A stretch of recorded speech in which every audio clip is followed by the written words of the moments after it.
Right. So this is the situation we now have. I mean, the news from the last few days, you've probably gone through it. On Saturday, we have the London Daily Telegraph repeating an article from Il Sole 24 Ore, the main Italian business newspaper. This is actually quite remarkable. Il Sole of Milan, sort of like the Wall Street Journal, sends a reporter to Darna, and Darna is the city about halfway between Benghazi and Tobruk, the rebel heartland, where these anti-Gaddafi people are very strong. The number one recruiting zone of Al-Qaeda worldwide. The world capital of terrorism per capita. In other words, 50 or 60,000 people, and about one fighter, one jihadi, one mujahid sent to Iraq or Afghanistan per 1,000 population, beating in absolute numbers, sending more terrorists than Riyadh, which is Saudi Arabia, 4 to 5 million people. This little town of 50, 60,000 sends more people over there. 85% of them are suicide bombers. And it turns out now that the commander of the town, Hasidi, is this former U.S. POW. He's a former possible Guantanamo Bay inmate, because nobody knows. He says he was not in Guantanamo. He says he was held in a secret prison in Pakistan, but the Libyan government says he was held in Guantanamo, and that could indeed be accurate. And the Italian reporter goes to meet this guy and takes his picture, and the guy says, I sent 25 fighters to go kill the U.S. and NATO in Afghanistan and Iraq. And this is now the person. They want to give them modern weapons. They want to give them a cut of the $32 billion in frozen assets. They want to give them future oil revenue. This is absolute insanity. And indeed, governments around the world, I think there are some cables going into the State Department. Governments around the world, I think, are going to ask the United States, we demand explanations. What in God's name do you think you're doing funding this group of wild, crazy, destructive, sociopathic terrorists and giving them a big chunk of the southern coast of the Mediterranean, this area of Cyrenaica? The other thing that supplements Al-Qaeda in this case is the presence of the tribes, because this is a tribal society. Now, there was a monarchy there, and the tribes that benefited from the monarchy were the Harabi and the Obeidat. Stay there. Break down the regional situation. Let's look into a wider view of why the globalists are doing this and how we stop it. We'll also briefly look at the economy with Webster Griffin Tarpley. Stay with us. We'll be right back. GCNlive.com. Webster Griffin Tarpley is our guest for another segment. Then I'm going to shift gears into financial news, as well as looking at healthcare news and the hundreds of thousands dying a year of bad drug interactions, the adulteration of the food, a whole set of subjects. We've got a guest joining us to cover. But I wanted, while we have Doctor of History, Webster Griffin Tarpley, expert on Al-Qaeda, on with us, and over the years it just gets completely proven that he's absolutely right, that we've been right. I wanted to read, and it's somewhat lengthy, and then I wanted Webster to respond to this. A commenter who was on prisonplanet.com in the article titled Al-Qaeda 100% Pentagon Run, or I should say birthed, commanded, created. That's where it started, out of the Pentagon when Gates was there back in 79, 80. Now, this is Rabbit 2000 says, sadly, with headlines like this, and the headline, again, was Al-Qaeda 100% Pentagon Run. Sadly, with headlines like this, AJ will never advance any further with his media efforts or following than he has right now. Really, we're just exponentially exploding, being hardcore, not mincing words, pal. The worst thing is there's a lot of truth to this, but to make a blanket statement like this is official company policy at Langley is insane. Well, the real secret policy is not the public policy, or not what low-level compartmentalized people are given, bub. It isn't like the CIA has been bloodless in all of this. Folks, they publicly now ship the opium out and put it on Fox News and say it's good. They've got to ship the opium out or Al-Qaeda will get it. The Al-Qaeda fighters CIA is supposedly running as agents and managed to do some real heavy damage in blood to CIA officers in at least a couple of very high-profile operations in Afghanistan against them. You mean when one of the brainwashed fighters sees through it and then attacks? There's been a few cases of that. Again, this is so incredible. If you go back to strategy 2,000 plus years ago with Alexander the Great, he would send in a small force to draw out the main force of the enemy into an area that geographically supported Alexander's main forces. I mean, it's called a gambit. You sacrifice a pawn. It's in chess that the Persians invented 3,000 years ago or more. They can debate. Some say northern Indians developed it. Same area. The point is that you sacrifice the pawn to make your enemy come out in a phalanx that you are going to basically pincer attack. You ever played chess, ladies and gentlemen? You got to think 10, 15, 20 moves ahead. That's what's going on here. And see, those of you in the military going, well, I know we're not allowed to catch them and they're protected and they're always hanging out at U.S. military bases. And when we do catch them, we got to release them. And sure, they're telling us Al-Qaeda's good now, you know, in these overthrows or in these rebel actions, but the Pentagon's fighting them. I mean, the Pentagon wants to win. No, they don't want to win. They are winning by being able to be in these regions and control these oil and opium resources and use it as a reason to take our liberties. This poor guy, you know, he's nice, but he's not getting it. It isn't like the CIA has been bloodless in all of this. The Al-Qaeda fighters and CIA supposedly running as agents have managed to do some real heavy damage. Well, yeah, Alexander the Great might send in 300 horsemen and then to draw out his enemy and knowing they're all going to get wiped out, that's warfare. Of course there's going to be real killing. Of course they have been caught, MI6, having their guys dressed up as Sunnis shooting Shiites to get that stirred up as a pretext to stay in Iraq and to destabilize both sides and divide and conquer. Of course troops are going to get killed. They're staging and triggering the wars. They've got patsies working under them. So the CIA's controlled fighters are fighting their own controllers and murdering agents in cheap ambushes? Is that it? Well, if that's the case, the CIA is far greater disarray than I've been led to believe. Disarray? Global domination, pal. Additionally, it makes no sense the Pentagon would, as an institution, no, it's the leadership, follow anything like this. Well, the whole Pentagon didn't lie about WMDs. A special office of special plans was set up to lie and then, quote, fix the intelligence as the White House and Downing Street memos show. It wasn't the whole Pentagon, not the secretary, not some Army captain in logistics.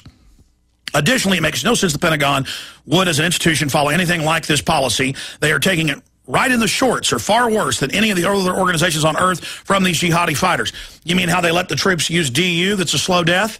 You mean how they sign secret deals to steal their death benefits? Bloomberg reported. You mean, oh, they don't want to hurt the troops? They could care less. Kissinger called them dumb animals.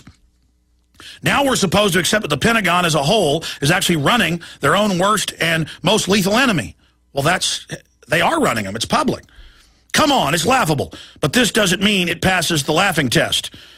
And then he goes on. Webster responding to Rabbit 2000. Can you explain full spectrum dominance, how the criminal cartels have to create? In the city of Darna, one of the top half-dozen cities of this rebellion, was at one time your prisoner of war. He was a terrorist captured near Peshawar in Pakistan. Or if you can't do that, why don't you pick up the London Daily Telegraph or get somebody to give you a version of this Il Sole article, which is the original one. Al-Awlaki is at the Pentagon getting orders. Yeah, maybe they met for lunch.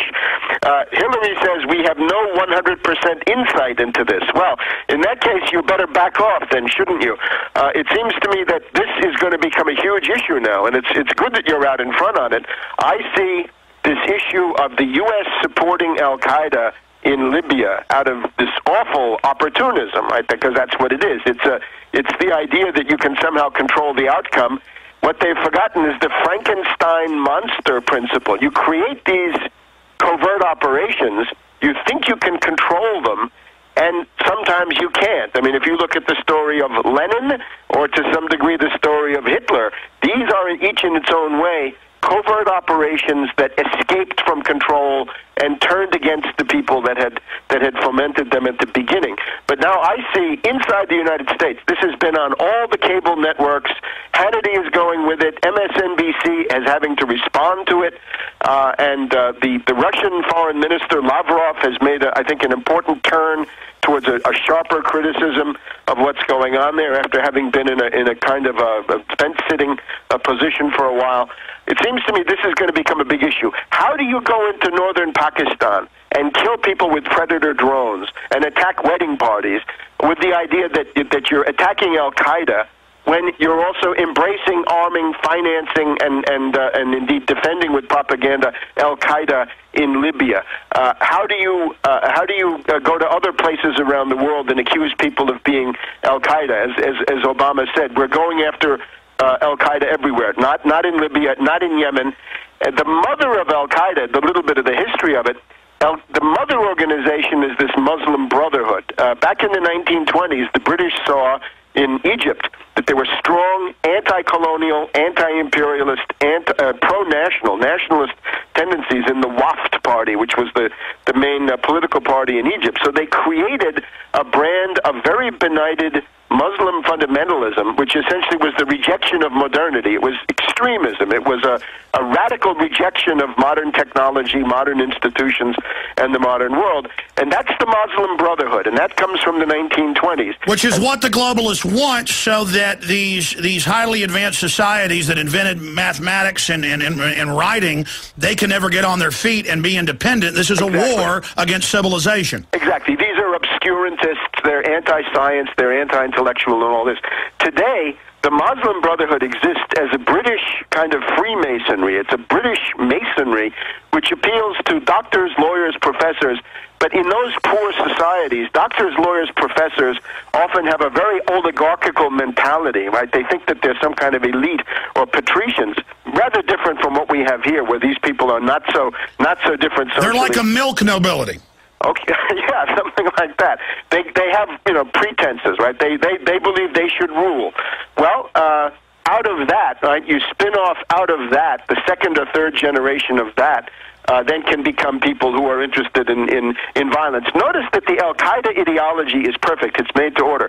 The Al-Qaeda ideology says all existing Arab states, all existing Muslim states are illegitimate. They shouldn't be there because they're not the caliphate. So therefore, whatever it is, if it's Libya, Algeria, Egypt, Jordan, doesn't matter, they're not the caliphate, therefore they have to go down. So it's a perfect way to have an international movement, and these are indeed international deployments, as we see from this Hasidi. He goes from Lebanon to Syria and then to Iraq or to Afghanistan. It's a perfect way to get an armed movement going against the existing government. Now, in Egypt, it was the golden youth in the square, right? The upper middle class kids who were interested in Facebook and Twitter that were the main forces. Same thing in Iran 2.5 years ago. Exactly, and of course there it didn't work. But then when they needed more numbers, they would bring in the Muslim Brotherhood for the big demonstrations.